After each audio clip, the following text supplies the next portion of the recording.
тажна приказна, нели?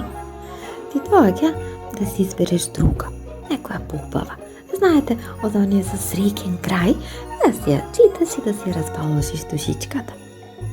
Епа, весе, не може така. Не е верно, си реков. Ти имаш топол дом? Имаш храна и убава облека? Имаш. Ама некој нема ништо од тоа. И тој некој не живее во измислена приказна.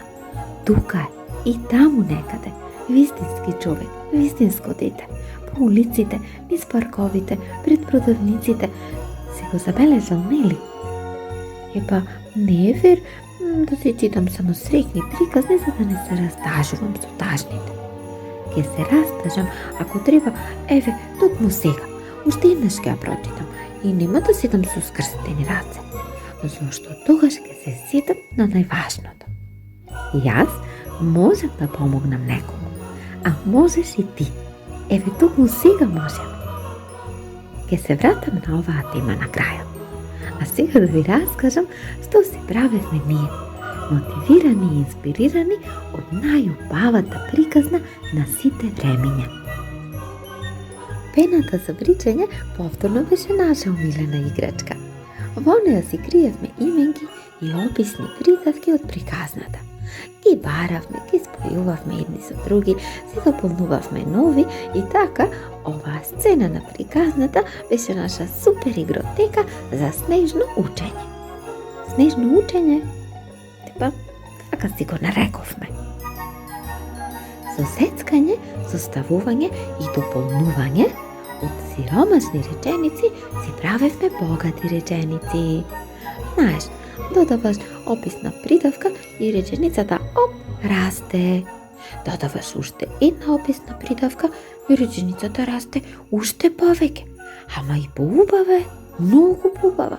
Сега си ја читаш и се ти е јасно, како цела слика да ја гледаш пред тебе, исто како да си таму. Каква мајсторска улога играат придавките. Секоја им чест. Цела среќа што си ги имаме.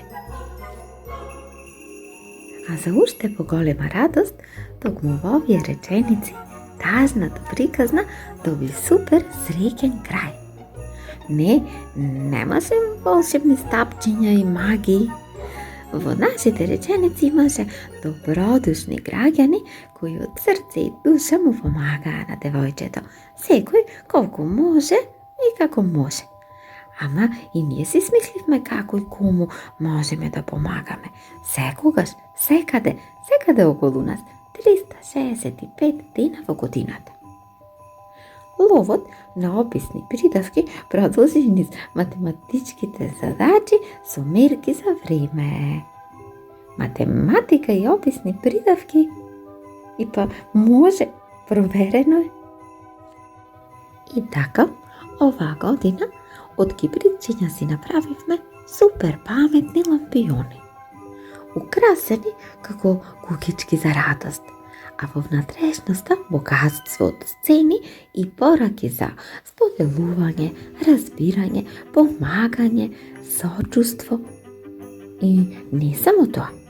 Заедно со чкорчињата си имаме и упатство за супер друштвена игра, но и 3 догорени чкорчиња кои имаат моќ да потсетуваат дека секој твој и мој, макар и мал чекор со добрина, е голем чекор за поубав свет за сите луѓе околу нас.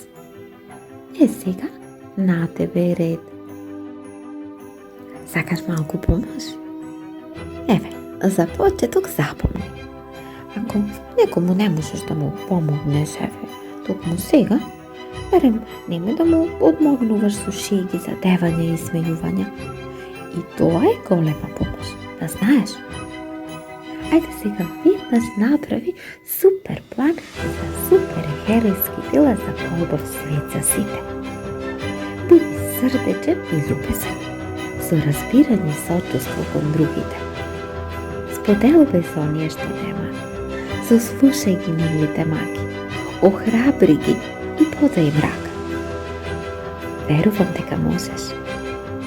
3, 4. Време е за добри дела. Довидување.